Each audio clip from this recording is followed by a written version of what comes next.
Kung gusto mo ng easy money, mali yata yung pinasok mo. Habang nagluluto ako ng spam musubi, napaisip na naman ako. Ang daming tao na gustong kumita pero ayaw mapagod. Sa totoong buhay, walang easy money. Bago mo makita yung resulta, dadaan ka muna sa puyat, pagod, pressure, at minsan pagdududa sa sarili. Kasi hindi naman araw-araw pwedeng sold out.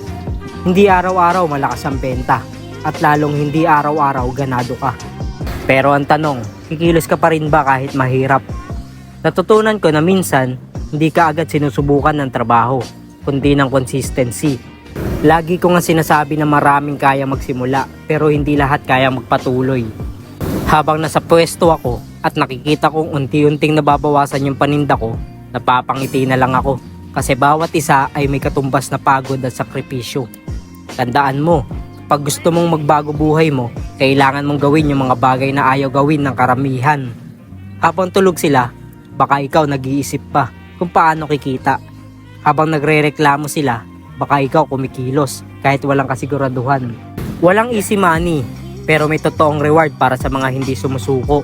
Maraming salamat sa lahat ng sumusuporta, sa mga bumibili at sa bawat taong nakaka-appreciate ng hustle ko.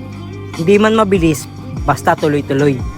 Darating din yung panahon na hindi mo na kailangan mag-explain kasi resulta na mismo yung magsasalita.